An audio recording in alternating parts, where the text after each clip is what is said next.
Hello, troops. This is a 10 TX6203 coming at you with a how-to for YouTube. A lot of people have asked me how I did my animation for the first part of or my intro, and so I decided to go ahead and for one of my first videos of how-to is to show you how to actually do it. As you can see, I use iMovie. I'm on a Mac, so if you're on a Windows, I'm sure you can kind of figure it out or fumble along. Maybe at some other time I'll try and do a Windows version, but for now we're going to use the Mac. Make sure everything is updated so that you're running the latest and greatest. And the first thing we're going to do is we're going to go over onto the web and we're going to go to movietools.info. www.movietools.info. I'll put a link down in the information here so that you can find it. And this is a really great website. It's not a spam site or anything like that. There are some ads for different things, but that's nothing that you need to worry about. And what you're going to do once you're on this site is just kind of scroll down and you're going to come up to where it says video background loops. Just click on that. It'll drop down your next and you'll see all these great little headings. For mine, I used energy loops, but for right now, let's try using a high-tech loop. So we click on that, and it's going to take us to this next page here. And over here in the center, you're going to have these different things, and you can see what they are in a short little description. And I think for us, let's do a whole matrix thing. So digital rain, everyone remembers that, the background for Matrix during the credits and stuff. So let's click on digital rain and see if this is really what we want. Brings us to the next page and we can see that loop 183 digital rain, and we can click this to play it, and sure enough, that is exactly what that is. So the very next thing that you need to do is either click on, if you're running Windows, you would click on this file, but in our case we're going to click on the download QuickTime file and we're going to download it. Once we've downloaded, our next thing to do is go into iMovie. Again, that's what I use. I find it a lot easier. There we go. I forgot that it will jump up once it's downloaded, and we can check it again and make sure that yes, indeed, that is the right file and that's what we want. And what it is it's just a 10-second loop of this movie that you've done, which is ideal for your intro. Actually, 10 seconds is probably too long, and we'll get into how you cut it down. As you can see, I've already at one point made one of these, but we're going to go ahead and do a new one. So the first thing we want to do in iTunes is we want to click on, in my case I have 2015, we're going to go up here and we're going to create. Now, iTunes will always, or I'm sorry, not iTunes, but iMovie will always ask you if you wanted to make a movie or a trailer. I can make this a trailer and it would probably be sufficient, but I like to not have any constraints when I'm building stuff. So I always use iMovie. To me, it just seems it's more productive. So the very first thing iMovie is going to do is bring up this themes. Now, themes are great. You can, if you're nervous or you've never done this before and you're trying to, try to make something special, or you want to see how things are done, like in my case, when I first started with iMovie, I would use some of these and then I would literally tear them down just so that I could see how they work and how the different transitions work. But for our purpose, since we're going to be doing our own thing, we're going to pick no theme. Once you click on it and make sure that that's done, just come over here to the right hand side, hit create, and it's going to come up here at the top and it's going to ask us, what are we going to do? Well, first of all, let's name this YouTube intro test. And I don't want to put it in my Irvine Parks, so let's put it into my intros. So we're going to hit OK, and bang, it's dropped it into there. And as you can see, I have a whole video library already going on in here, but we're going to actually get rid of this, if it will let me. There we go. So, as you can see right now, everything is black. There's nothing there. So what we're going to do is we're going to come up here to import, and it's going to open up this little screen here, and we're going to scan way down until we get to where our movie is, and we can see that it is the movie, and we're going to make sure that that's it, and sure enough it is. And then we're going to come down here and hit import selected, and there we go. Now as you can see, this is our little looped 10-second movie, and it's nice and cool and whoopee. And so now what we want to do is select it, and then we're going to drag it down to the working area.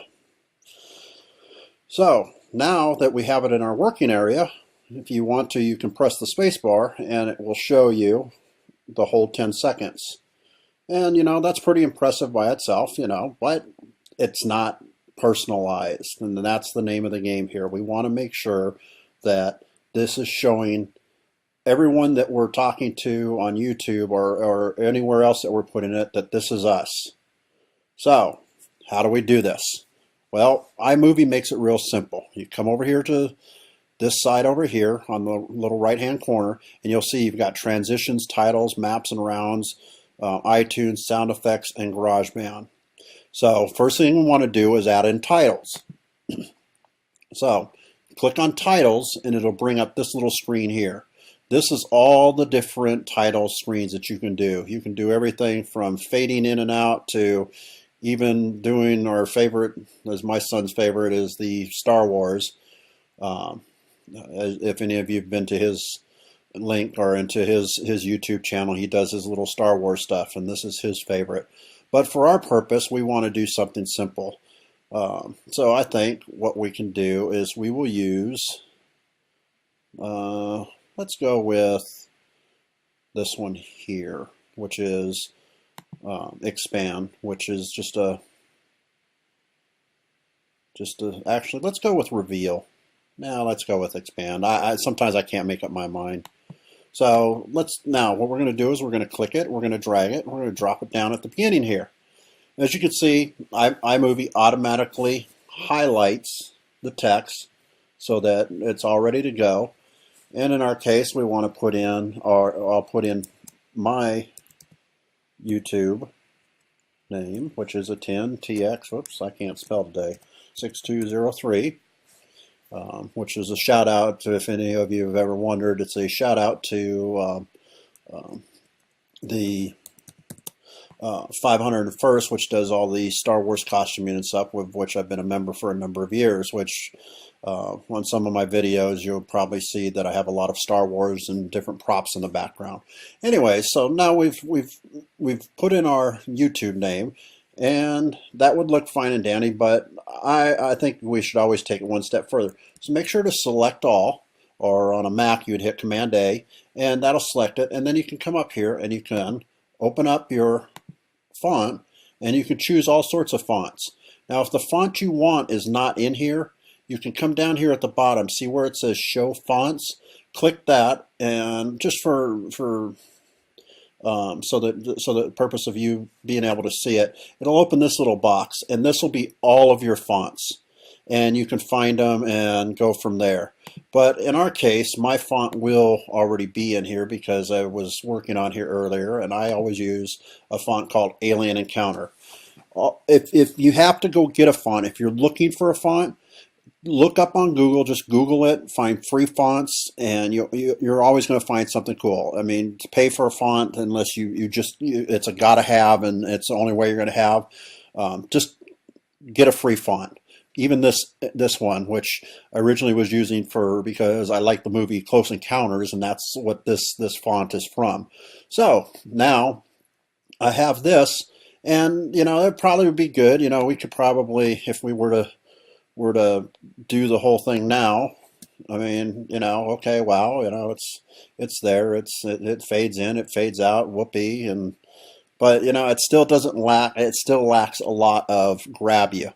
So let's reselect the title box there, and then you come up and you double click on the title, and let's give our font a little bit of color. So you come up here and let's kind of match it in just a little bit, so that we have a little bit of tint to it, and then you close this, So now let's test it out with the color and see how we look. See, that gives it a little bit more to it. But as you can see down here, we're still really, there's this huge long gap, and where the actual thing comes in here, your title comes in, it's really it's just long. So we're going to do a couple things to dress it up a little bit more. First, we're going to select this. We're going to move it over just a tad. This will allow so that when people first click on your video, they're going to get a little bit of draw, and then this will come up. This way they have time to see it. If it's all the way at the beginning, by the time somebody looks at it, they may only see this much of it. And what you want is, you've spent all this time and energy, you want them to see that much of it. So we added the first part, and that's all looking good. So now we want to say that, it's fine, it's great, but sound is the biggest thing that will attract. There is actually a study out that was done a few years ago of how to get people to watch TV, especially daytime viewers. And what they found is if they had a program where people were yelling and screaming, that it would attract attention, that people would stop to watch. Now, that's not telling you to start recording your kids screaming or you screaming into the mic and stuff like that. I mean, it's probably bad enough listening to my ugly voice. But you need to have something that's going to grab them. And iMovie helps you with that. Come on down over here on the left-hand side to Sound Effects. And, of course, I've already got it selected. I use what's called ambient effect. And for those who have heard it before, here it is again. It's just a simple sound effect. Plus, you're not going to get thrown off of YouTube because you're using somebody else's music and stuff like that. And any of you that have been on YouTube for a while know all about that stuff. So what we're going to do is we just clicked it and we drug it down here. And voila, we're there. So now, as you can see, that clip is much longer than our video, and much longer than our title sequence. So we can go one of two ways here. We can make this much shorter, which is fine, but that would probably kind of ruin it in a way. So what we're going to do first is we're going to shorten the music up. So as you can see, I just clicked and dragged this so that it was nice and closed. And then what we're going to do is come up here, we're going to click on this, and we're going to drag it out a little bit. Now, this is important. Remember how at the beginning I said give people time so that they'll look up and see it? Whoops. Just the same way, at the end, you're going to leave a gap where there's no title. This is so that when you go in and you're editing and putting your movies and stuff together, you have a little bit of room here so that you can transition or do whatever you want. So now we have everything, all three of these sequences all in here. So what's left is, let's watch it.